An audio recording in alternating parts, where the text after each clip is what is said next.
આ છે હિમાલયની શાંત સુંદરતા.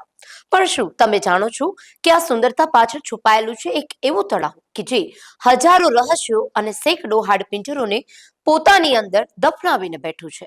આ છે રૂપકુંડ લેક, જેને સ્કેલેટન લેક તરીકે પણ ઓળખવામાં આવે છે.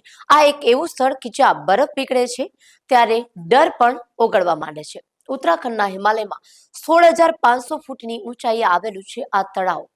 ત્યારે વર્ષના મોટા ભાગે બરફથી ઢંકાયેલું રહે છે આ તળાવ. પણ જ્યારે ગરમીમાં બરફ પીગળે છે ત્યારે જે દ્રશ્ય જોવા મળે છે તે કોઈના પણ રૂવાટા ઉભા કરી દે. ત્યાં પાણીમાં સેંકડો માનવ હાડપિંજરો તરતા જોવા મળે છે.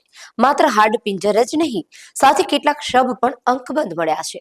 આ હાડપિંજરો 9મી સદીના છે. પણ આટલા બધા લોકો એક સાથે અહીં કેવી રીતે પહોંચ્યા અને તેમનું મૃત્યુ કેવી રીતે થયું? વૈજ્ઞાનિકો અને સંશોધકો વર્ષોથી આ રહસ્ય ઉકેલવાનો પ્રયાસ કરી રહ્યા છે. ડીએનએ ટેસ્ટ અને ફોરેન્સિક તપાસ પણ જાણવા મળ્યું છે કે આ લોકો કોઈ યુદ્ધમાં નહોતા માર્યા. એક થિયરી મુજબ એક સમયે શિવના ભક્તોનું મોટું સમુદાય અહીંથી પસાર થઈ રહ્યો હતો અને ત્યારે જ એક ભયંકર કરાનો વરસાદ થયો. આ કરા એટલા મોટા હતા કે તેમને માથામાં વાગવાથી સેંકડો લોકોના જીવ ગયા. પણ શું આટલો મોટો કરાનો વરસાદ શક્ય છે?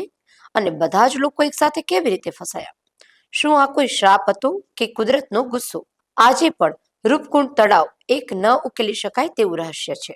હિમાલયના ખોળામાં દફન થયેલું આ સત્ય કદાચ ક્યારેક બહાર નહીં આવે. તમે શું માનો છો? શું આ પ્રકૃતિનો પ્રકોપ હતો કે કંઈક બીજું?